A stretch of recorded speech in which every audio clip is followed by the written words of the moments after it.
그럼 우리가 그 인터넷을 하면서 검색어에다가 이제 혁신중앙교회를 넣으면 그 이름으로 하는 교회 맨 첫 번째 우리 교회 하나만 나옵니다. 하나만. 그래서 우리 교회 이름의 유일성을 가지고 있습니다. 저는 혁신중앙교회라는 이름 속에 이 혁신이라는 것을 참 좋아합니다. 물론 여기가 이제 혁신도시이기 때문에 혁신이라고, 혁신중앙이라고 한 것 같지만 혁신이라는 이름에 우리가 가야 할 그런 방향과 길을 보여주는 것 같습니다. 그래서 저는 제 성향이 좀 생각보다 보수적이고 또 굉장히 방어적이지만 하나님께서 저를 이곳으로 인도하셨을 때 이 혁신이라는 이름을 보면서 그러니까 이 구습이라는 것들은 벗어버리고 새로운 것들로 이렇게 변화하는 것을 우리가 혁신이라고 하는데 변화를 이끌어가라라고 하는 그런 말씀으로 저는 이제 생각을 합니다. 여러분, 종교개혁자들은 말하기를 개혁된 교회는 항상 개혁되어야 한다라고 말했습니다. 우리가 이 말을 항상 기억해야 합니다. 개혁된 교회는 항상 개혁되어야 한다. 물론 이것은 이제 성경적인 진리로 돌아가야 한다라는 그런 뜻입니다. 우리가 오늘날 개신교회는 중세 카톨릭 교회의 그 타락에 반발하여 시작되었고 오직 성경과 오직 믿음, 오직 은혜로 교회를 새롭게 하여 세워졌다라는 것을 우리가 늘 기억해야 합니다.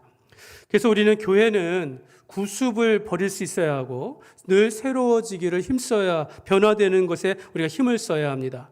거짓이나 부정이나 부패 같은 것들을 우리가 하나님의 말씀 속에서 정화할 수 있어야 하는 것뿐만 아니라 우리가 본질은 지키지만 그 시대와 그 문화와 다음 세대를 위한 변화는 우리가 더 노력해야 한다는 것입니다.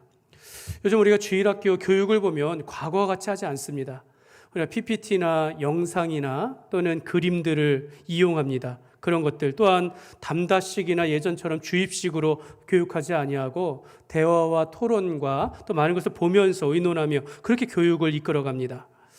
우리가 교회에서의 예배나 행사를 진행할 때도 우리가 다양한 악기나 또 영상과 또 조명, 그림 통한 이런 미디어 사역이 굉장히 요즘은 중요하게 사용되어지고 있습니다. 요즘 우리가 식당 봉사하는데 과거에는 남자가 해야 할 일, 여자가 해야 할 일 막 구분하지만 지금은 남자들이 음식을 하거나 설거지를 하는 것 아주 자연스러워졌습니다. 이런 변화를 우리가 따라가야 한다라는 거죠. 근데 여러분, 왜 이것이 가능할까요? 왜? 여러분, 하나님께서 우리에게 은사를 주시고 재능을 주시고 달란트를 주셨는데 그것을 가지고 하나님 앞에 예배하기를 원하기 때문이다라는 것입니다.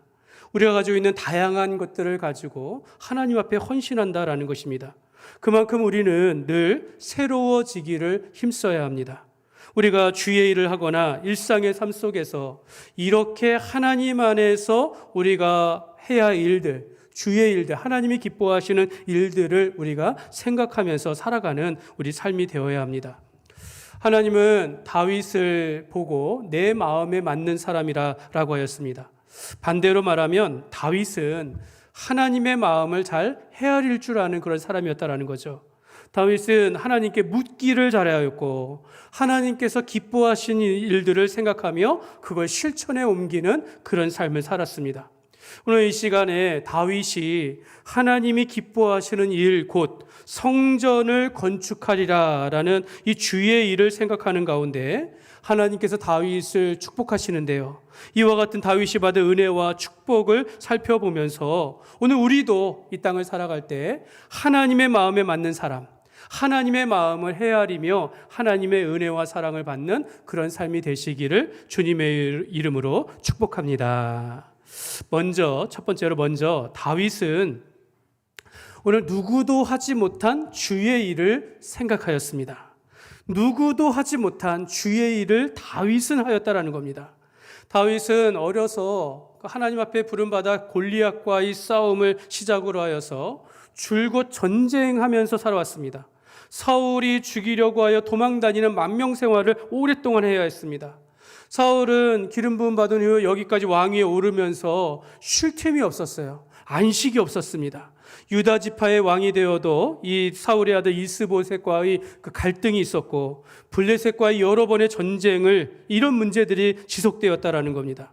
근데 여러분, 이 문제를 해결하신 분이 바로 이 전쟁과 문제와 갈등을 끝내고 이제 그 평안을 허락해 주신 분이 바로 하나님이셨습니다. 오늘 1절 말씀에 보면 이렇게 말합니다. 여호와께서 주위의 모든 원수를 무찌르사 왕으로 하여금 궁에 평안히 살게 하신 때에 라고 말합니다. 하나님께서 강조해요. 주어가 하나님이십니다. 하나님이 다윗을 이제 평안하게 하셨다라는 것입니다. 다윗은 이제서야 궁에서 평안히 살게 되었다라는 겁니다. 사랑하는 여러분, 다윗에게 평안을 주신 이 하나님께서 오늘 우리의 삶 가운데서도 우리를 괴롭히는 여러 가지 문제와 어려움을 하나님께서 모든 것을 치워주시사 여러분의 삶 가운데 하나님의 평강이 가득하시기를 주님의 이름으로 축복합니다. 예수님도 말씀하시기를 너희는 마음에 근심하지 말고 두려워하지도 말라라고 하시면서 내가 너희에게 평안을 주노라, 나의 평안을 너희에게 주노라라고 말씀하셨습니다. 오늘 우리가 예배를 나올 때 여러분의 상황들, 여러 가지 지치고 어려운 상황들, 또 뭔가 또 하나님 앞에 기도의 일들을 가지고 나왔을 때 여러분 이 시간 이 예배 가운데서 하나님을 만나고 또 찬양 가운데서 우리가 하나님 앞에 또 우리가 말씀 가운데서 하나님의 뜻을 알면서 여러분 우리 마음 가운데 이런 안식을 좀 누리기를 원합니다. 우리가 교회에서만큼은 좀 평강을 누리고 사랑하며 좀 그런 은혜가 있는 그런 삶이 되어지길 원합니다. 그렇게 힘을 얻고 돌아가는 은혜가 있으시기를 주님의 이름으로 축복합니다. 근데 여러분 사람이 보통 주의가 안정되어지고 잘 되어지기 시작하면요 안 좋은 쪽으로 두 가지 모습이 보여요. 하나는 나태해지거나 하나는 교만해집니다. 여러분 다윗을 괴롭혔던 원수들이 사라지고 자기는 이제 백향목으로 지은 크고 화려한 궁정에서 하나님께서 평안을 주시니 자칫 다윗이 나태해지거나 교만해질 수 있는 위기가 될 수 있습니다. 이게 이제 이후에 나오기도 해요. 그런데 다윗은 오늘 이 평안할 때에 아주 귀하고 아름다운 생각을 한다는 겁니다. 오늘 이것을 우리가 배웠으면 좋겠습니다. 나는 이렇게 화려한 백향목으로 지은 궁에서 사는데 하나님의 법궤는, 하나님의 임재의 상징이라고 하는 법궤는 저 휘장 가운데 밑에 있으니 이거 어떻게 하면 좋을까? 라고 하면서 이 다윗이 마음 가운데 하나님을 위한 성전을 지어야겠다라는 이런 생각을 하게 되었다라는 겁니다. 그럼 우리야 이 내용을 잘 알아요. 다윗이 하나님의 성전을 지으려고 했지만 하나님께서 거절했다라는 것을 알지만 사실 다윗이 성전을 짓고자 했다라는 이 생각과 이 마음이 얼마나 귀하고 아름다운지 모릅니다. 다윗이 저 깊은 마음 가운데 어떻게 하면 하나님을 위한 일들, 어떻게 하면 하나님을 기쁘시게 할까라고 하면서 주의 일을 먼저 생각했다라는 것입니다. 하나님은 지금까지 누구에게도 내 성전을 지으라라는 말을 하신 적이 없습니다. 6절에 이런 말씀을 하시는 거예요. 나는 이스라엘 백성들을 애굽에서 건져내어서 지금까지 그날로부터 집이 아니라 이런 화려한 집이 아니라 회막과 성막 가운데 거하였고 그때로부터 지금까지 내가 누구에게 내가 백향목으로 내 성전을 지으라라고 말한 적이 있느냐? 난 그렇게 말한 적이 없다라고 하나님은 말씀하셨습니다. 그러니까 모세 이후에 모세 때로부터 회막을 지은 이 500년인 동안 누구도 생각하지 못하였던 이 일들, 성전을 건축하는 것을 지금 다윗이 생각하였다라는 것입니다. 나는 지금 이렇게 화려한 궁에서 내가 왕으로서 누리는데 하나님의 법궤는 초라한 회막 가운데 있으니 라고 하면서 다윗이 생각을 했다라는 겁니다. 물론 반대로 생각할 수도 있겠죠. 내가 이렇게 큰 집에 살아야 할 이유가 있느냐? 하나님의 법궤는 저 작은 곳에 있으니 나의 집도 작게 하리라. 나는 좀 겸손하게 살리라. 이렇게 생각할 수도 있었지만 그러나 다윗은 반대로 하나님의 성전을 내 집보다 더 크고 아름답게 지으리라 라고 생각하였다라는 겁니다. 지난주에 살펴보았던 하나님의 법궤를 옮겨오는 일들도 수십 년 동안 아무도 생각하지 못하였던 것들을 다윗이 생각하며 그 일을 실천하였다라는 것입니다. 다윗은 이렇게 어떻게 보면 하나님이 기뻐하실까라는 생각으로 어느 누구도 성전을 지으라라고 말한 적이 없는 가운데서 성전 짓기를 원하였다라는 것입니다. 그럼 오늘 우리가 다윗과 같이 하나님을 생각하는 마음으로 가득하시기를 주님의 이름으로 축복합니다. 만약 하나님께서 다윗에게 너 내 집을 지으라 라고 해서 순종해서 지었다면 여러분 이렇게 칭찬할 필요는 없는 것 같아요. 그러나 지난 수백 년 동안 누구도 생각하지 못했던 여호와의 성전을 생각했다라는 것입니다. 이게 새로운 일이라는 겁니다. 이것이 굉장히 좋은 마음이라는 겁니다. 아무도 생각하지 못하였던 것, 하나님께서 기뻐하실 일들을 생각했다라는 것이죠. 다윗은 그런 거죠. 회막과 이 성막의 시대는 이제 지나가고 하늘의 별과 같이 많은 백성으로 하여금 나라를 이루게 하시며 또 이렇게 왕궁에서의 궁을 크게 하는 이 모든 것이 많아지고 또 커진 이런 상황 가운데서 이제 하나님이 거하실 처소도 그러해야 한다라고 생각했다라는 것입니다. 나의 집은 이렇게 백향목으로 지은 궁에 있는데 어떻게 우리가 하나님의 법궤를 모실 성소가 천막이어야 하는가라고 하면서 이 생각을 다윗은 하였다라는 것입니다. 우리도 다윗과 같이 늘 주님을 생각하고 주의 일을 생각하며 하나님이 기뻐하시는 일들을 우리가 생각하기를 원합니다. 저도 이렇게 책상에서 앉아서 말씀을 준비하다가도 이렇게 보면 어떨까 하면서 이렇게 하면 주의 일을 좀 이렇게 잘할 수 있지 않을까, 좀 창의적으로 새롭게 할 수 있지 않을까, 이런 생각을 많이 합니다. 이것을 하면 하나님이 기뻐하실까라는 생각을 하죠. 이렇게 하면 성도들이 기뻐할까라는 생각을 자주 합니다. 여러분, 성도들 가운데서도 저를 찾아와서 목사님 이런 일을 했으면 좋겠습니다, 목사님 이걸 가지고 이렇게 했으면 좋겠습니다 라고 하면서 주님 생각하면서 주님이 기뻐하신 일들을 많이 건의합니다. 여러분, 우리가 교회에 중요한 행사나 일이 있을 때 많은 분들이 내가 이 일을 하겠습니다 라고 손을 들어서 이렇게 하기를 원하시고 이런저런 모양으로 함께 하시니 먼저 우리가 주를 생각하는 것, 주님을 위한 일에 생각하는 게 이게 굉장히 감사하다라는 것입니다. 사랑하는 여러분, 우리가 신앙생활이 이렇게 적극적으로 주의 일을 생각하며 동참하는 삶이 되었으면 좋겠습니다. 여러분의 삶의 중심에 하나님이 계십니까? 여러분은 늘 주의 일에 대한 생각을 하면서 살아가고 있습니까? 어떻게 하면 새롭게 하나님을 기쁘시게 할까, 이런 생각을 하십니까? 이랬으면 좋겠다라는 거죠. 그런 자들을 하나님께서 기뻐하시고 하나님은 축복하십니다. 여러분, 다윗은 생각만 하지 않았습니다. 비록 그가 성전 건축하려는 것을 하나님께서 막으셨지만 다윗은 자기의 후대가 할 수 있도록 건축에 필요한 모든 재료와 또 일꾼들을 세웠고 필요한 재정을 모았습니다. 다윗은 생각을 행동으로 옮길 정도로 주의 일에 대하여 적극적으로 그리고 확실하게 했다라는 것입니다. 오늘 우리가 이렇게 주님을 생각하고 주의 일을 가까이 하는 삶이 되기를 간절히 소원합니다. 근데 여러분, 이것이 말한다고 되는 게 아니에요.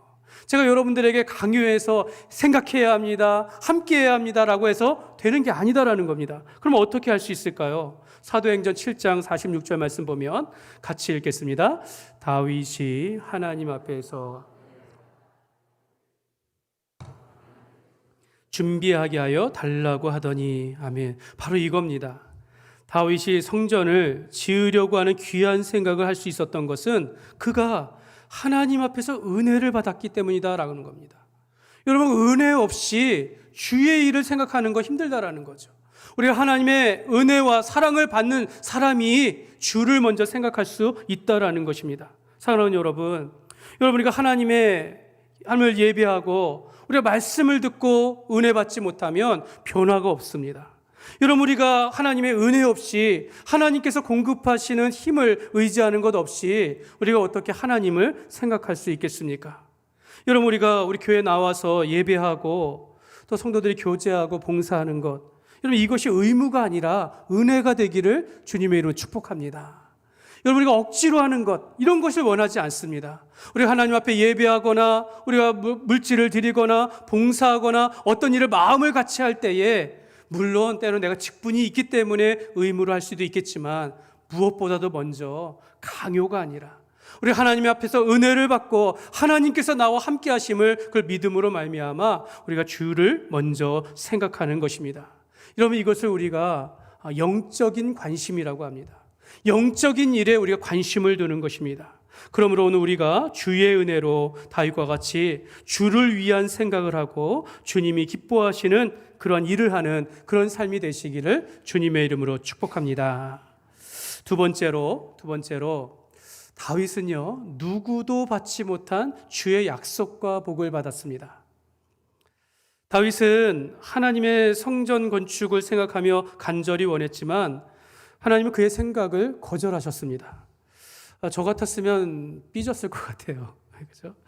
내가 이렇게나 하기를 원하는데, 내가 다 할 수 있는데, 근데 하나님께서 거절하셨어요. 그럼 화낼 것 같습니다.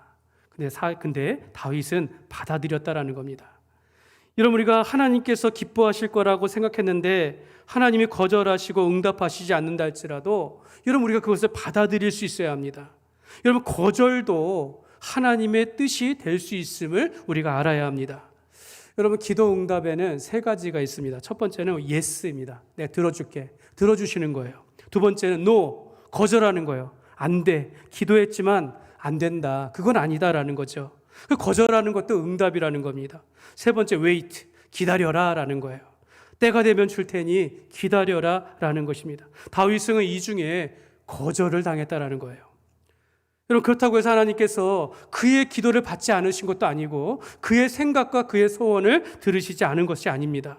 하나님은 다윗이 건축하고자 하는 것을 기뻐하시지 않기 때문에 거절한 것이 아닙니다. 하나님은 다윗에게 내가 때가 되지 아니하였다. 네가 피를 많이 흘렸기 때문에 너는 안 된다라고 하시는 거예요. 더 좋은 방법이 있다. 너가 아닌 다른 사람을 통하여 일하겠다라고 하나님께서 말씀하시는 것입니다. 사랑하는 여러분, 그래서 오늘 우리가 좋은 의도를 가지고 열심히 봉사해도 하나님이 거절하시거나 허락하지 않을 때는 하지 않는 것도 순종이다라는 것입니다. 무엇보다도 내 뜻과 하나님의 뜻이 다를 때에 우리가 하나님의 뜻에 내 뜻을 맞추며 그것이 순종임을 알고 살아가시기를 주님의 이름으로 축복합니다. 하나님은 다윗의 그 마음을 이미 받으셨어요. 하나님은 다윗의 마음을 받으시고 그가 성전을 건축하지 않는다 할지라도 그에게 놀라운 약속과 오늘 축복을 허락하십니다.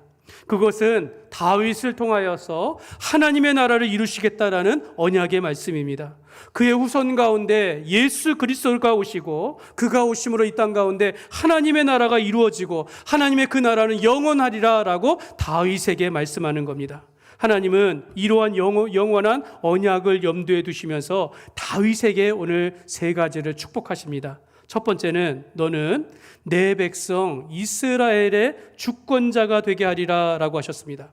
내 백성 이스라엘의 주권자. 8절 말씀을 보시면요,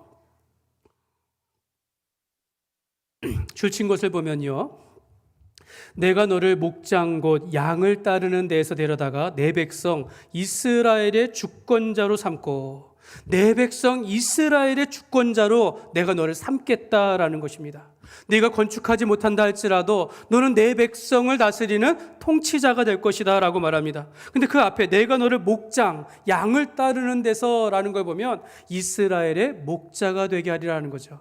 단순한 통치가 아니라 하나님의 뜻을 저들 가운데 세우는 목자가 되겠다라는 것입니다. 왜냐하면 다윗은요, 유대 땅 베들레헴 시골의 농촌 목동 출신이었습니다. 거기서부터 시작된 하나님의 관계였어요. 하나님은 그 어린 목동이 이제는 이스라엘 백성들을 다스리는 그런 목자가 되게 하리라 라고 축복하여 주신 것입니다. 예수님께서 이 목자에 관하여 목자는 양을 위하여 목숨을 버리거니와 양은 목자의 음성을 따른다라고 했습니다. 그러니까 여러분, 이보다 더 큰 축복이 어디 있습니까? 하나님의 양떼를 맡아서 이스라엘의 주권자가 되어 그들을 다스리게 되었다라는 것입니다. 어렸을 때에 목동하였던 일들이 헛된 것이 아니었고 이제는 그 사람이 커서 이스라엘 전체의 목동이 되도록, 목자가 되도록 하나님께서 축복하셨다라는 것입니다. 사랑하는 여러분, 오늘 우리가 하는 작은 일이 헛되지 않습니다. 우리가 작은 일에 충성하였을 때 하나님께서 이스라엘의 목자로 세우신 것 같이 우리에게 큰 일을 맡기신다라는 것입니다. 우리의 자녀들이 어린 시절에 교회를 가까이 하며 많은 것을 배우는 것 같지 않지만 말씀을 읽고 그 말씀을 쓰고 또 그림을 그리면서 주님 안에서 자라갔던 이 경험과 은혜가 이들이 하나님의 사람으로 크게 하시는 그런 걸음이요, 그래서 하나님의 꿈과 비전을 이루는 열매가 된다라는 것입니다. 여러분, 우리가 다윗과 같이 작은 목동일지라도 이스라엘의 목자로 세우신 것 같이 여러분, 우리의 작은 순종과 헌신을 통하여서 하나님의 크신 비전을 이뤄가는 교회가 되시기를 주님의 이름으로 축복합니다. 두 번째로 다윗에게 내가 너희의 이름을 위대하게 만들어 주리라 라고 말씀하십니다. 9절 말씀입니다. 같이 읽겠습니다. 시작. 내가 가는 모든 곳에서 내가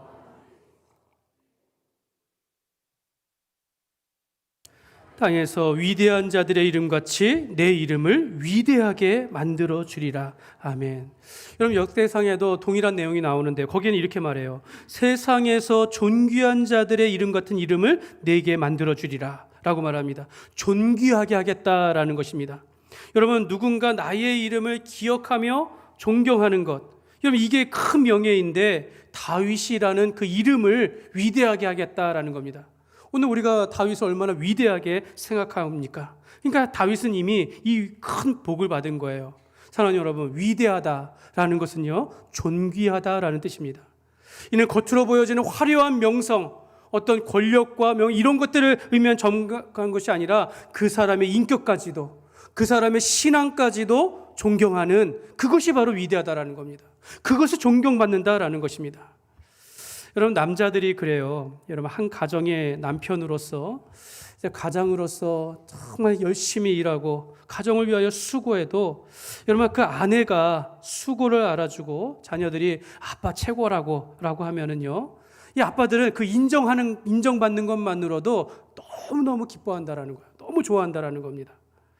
여러분, 그래서 그런 인정받는, 최고라는 거, 위대하게 된다라는 이런 말 하나만으로도 이 남편은, 또 이 아빠는 가정을 위하여 헌신한다라는 겁니다.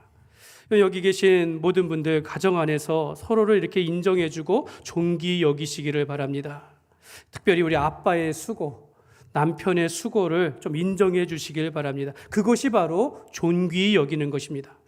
제가 오늘 책에 보니까 남편과 아내가 인정해 주는 언어가 다르다고 해요. 서로를 인정해 주는 말. 남편은 아내에게 수고했어, 고마워, 이 말보다는 힘들었지, 참 힘들었지, 내가 당신 옆에 있어 줄게, 이 말을 더 좋아한다라는 거예요. 이 말에 더 위로를 받는다라는 거예요. 근데 아내는 남편에게 당신 피곤할 텐데 고생했어, 이런 말보다는 당신 덕분에 일이 잘 됐네 라고 하면서 이렇게 세워줄 때 더 존귀함을 받는다라는 것입니다. 여러분, 남성은 존중과 인정을 받기를 원하고 여성은 공감과 배려를 받기 원한다라는 거예요. 결과는 동일합니다. 그것이 서로 사랑하는 것이고 서로 존귀히 여긴다라는 것입니다. 하나님은 남성의 언어로 다윗을 축복합니다. 너의 이름을 위대하게 만들어 주리라, 내가 존귀 여김을 받게 되리라 라고 말씀하신 것입니다. 하나님은 다윗을 존귀히 만드시고 그의 이름을 위대하게 만드시듯이 우리를 예수님 안에서 존귀하게 하십니다. 여러분, 그래서 시편 16편 3절 말씀에 보면 이렇게 말씀합니다.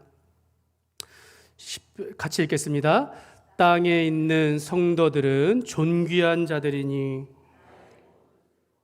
그들에게 있도다. 아멘.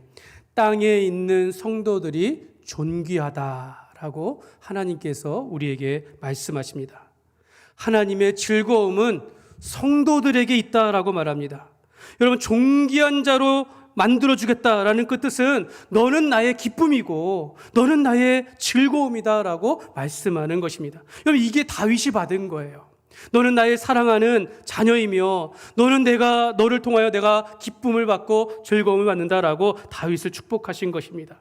사랑하는 여러분, 우리가 이 땅을 살아가면서 어떤 이름으로 불리어지는 것보다 성도라는 이름, 내가 예수님을 믿음으로 하나님의 자녀가 되었다라는 이 성도라는 이름이 오늘 우리가 받은 가장 존귀한 호칭이다라는 것입니다.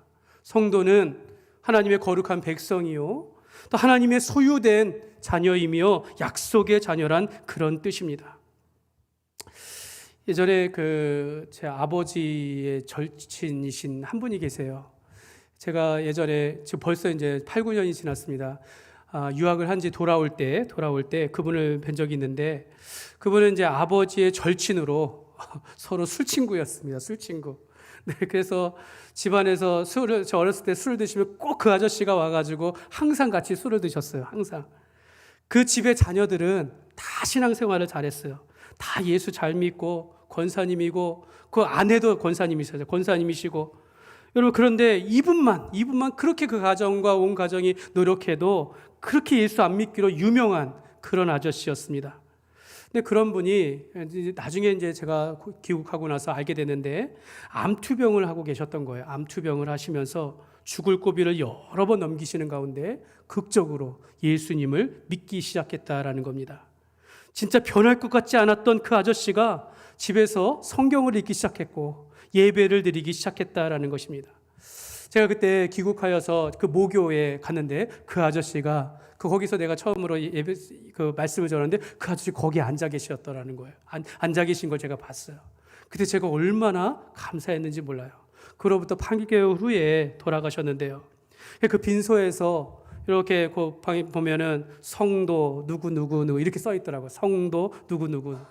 저는 그걸 보면서 물론 이제 그분 떠나가신 거에 슬프기도 하지만 정말 이렇게 눈물이 났던 그런 생각이 들었습니다. 제가 이 말씀을 준비하면서 그 생각이 났는데요. 성도라는 그 글씨가 얼마나 아름다운지 존귀해 보였는지 모릅니다. 지난날에 모든 어떤 삶을 살았다 할지라도 내가 예수님을 믿고 변화되어 성도라는 그 이름, 그것이 우리 인생을 대변할 수 있는 가장 존귀한 이름이 된다라는 것입니다. 여러분, 성도라는 이름 안에는요, 돈 이런 거 아니에요. 명성, 권력 그런 거 없어도 성도라는 그 이름 아에 존귀함이 있다라는 겁니다. 성도는 예수 그리스도로 인하여 받은 은혜의 직분입니다. 하나님의 영광은 우리가 성도라는 이름 하에 우리가 열심히 살아가고 사람들 속에서 그 성도의 이름이 나타나는 것입니다.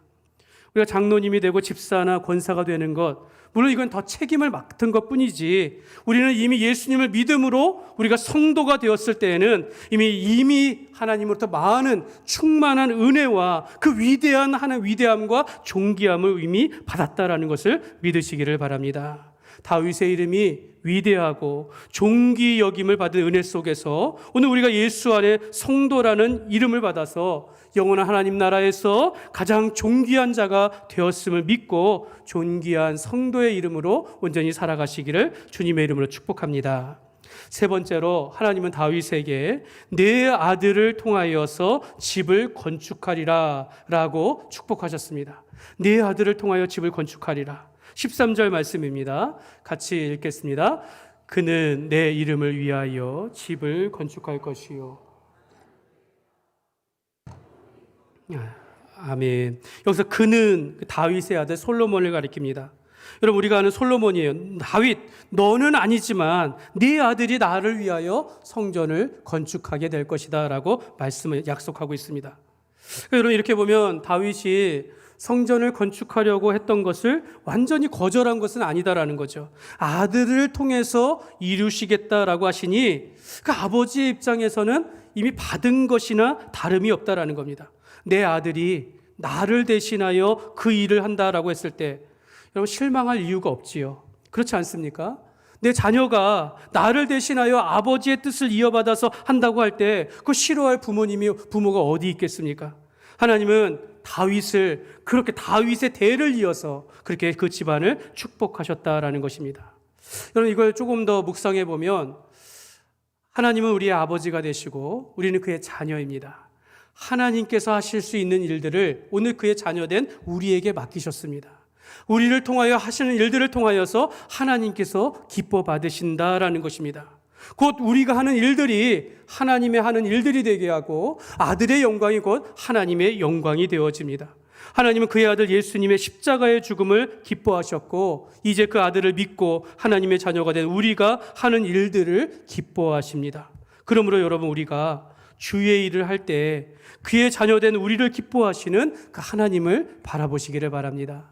하나님께서 다윗을 거절하셨지만 그의 아들을 통하여 이루셨을 때 다윗이 기뻐하는 것처럼 하나님은 우리를 통하여 일하실 때 기뻐하신다라는 것을 믿으시기를 바랍니다. 16절 말씀을 보시면요, 내 집과 내 나라가 내 앞에서 영원히 보존되고 내 왕위가 영원히 경고하리라 하셨다 하라. 여러분, 이 말씀은 1차적으로는 다윗의 왕권을 보존하고 경고하게 하신다라는 말씀이지만 이는 궁극적으로 다윗의 후손 가운데 오시는 예수 그리스도 안에서 이루어지는 하나님의 나라를 보여주는 것입니다. 왜 그렇습니까? 영원할 것 같았던 다윗의 왕권이 결국 무너져요. 솔로몬 때에 이스라엘이 두 나라로 나뉘어지고 나중에 이방 나라에 의하여서 유다 나라가 멸망하기 때문입니다. 그러니까 이 땅에서의 나라는 영원하지 않지만 그리스도 안에서 이루어지는 나라는 영원할 것이다 라는 것을 말씀하고 있는 것입니다. 여러분, 성경을 보면 예수님이 바리새인들과 논쟁을 해요. 그때 이런 이야기를 합니다. 다윗이 자기 후손으로 올 자를 주라고 칭하지 아니하였느냐, 주님이라고 말하지 아니하였느냐라고 말했습니다. 다윗은 자기 후손 가운데 주님께서 오실 것을 아셨다라는 거예요. 다윗은 자기 후손 가운데 그리스도께서 오실 것을 알고 주라고 표현했다라는 겁니다. 그렇다면 하나님께서 다윗에게 주신 이 언약의 말씀 가운데 내 후손을 통하여 내 나라가 견고하고 영원하리라 라고 하는 이 말씀을 다윗이 찰떡같이 알아들은 거예요. 영적으로 하나님의 나라가 이루어질 것을, 그리스도께서 오실 것을 바라보며 살게 되었다라는 것입니다. 다윗은 그리스도 안에서 이루어질 나라를 보게 되었고 지금 오늘 우리가 그 시대에 살아가고 있는 것입니다. 다윗의 언약에 주신 말씀이 예수님 안에서 이루어짐으로 성경에 보니까 하나님의 나라가 여기 있다 저기 있다고도 못하리니 하나님의 나라는 너희 안에 있느니라. 우리 안에 예수 안에 하나님의 나라가 이루어지고 하나님의 나라는 먹고 마시는 것이 아니요 의와 평강과 희락이라 라고 말씀하셨을 때 예수님 안에서 우리가 누리는 삶에 통하여 하나님의 나라를 이루어가고 있다는 것을 우리가 알게 되어집니다. 주 예수를 믿고 그분의 통치 아래 살아가는 이 교회가 이 땅 가운데 세워지는 하나님의 나라가 되는 줄 믿으시기를 바랍니다. 사랑하는 여러분, 하나님은 그를 축복했습니다. 너를 위대하게 하고 네 아들을 통하여 성전을 건축하고 내 왕위가 영원하리라는 이 축복을 주신 것처럼 오늘 우리에게도 우리를 존귀한 자녀로 불러주시고 그리스도의 몸된 교회를 세우며 하나님의 나라를 이루어가는 축복을 주셨음을 믿으시기를 바랍니다. 말씀을 맺겠습니다. 사랑하는 여러분, 성도는 오직 은혜로 살아갑니다. 우리 예배 가운데, 교제 가운데, 또 가정 가운데 살아갈 때 은혜를 받을 때 그 한 주간이 평안한 겁니다.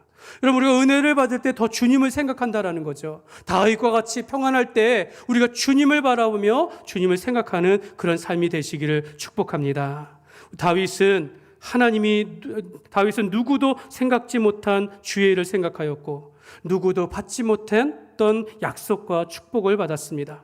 오늘 우리도 다윗과 같이 주의 일을 생각하고 주의 기뻐하시는 일들을 행하면서 다윗과 같이 영원한 은혜와 사랑과 축복을 받으며 살아가는 저와 여러분이 되시기를 주님의 이름으로 축원합니다.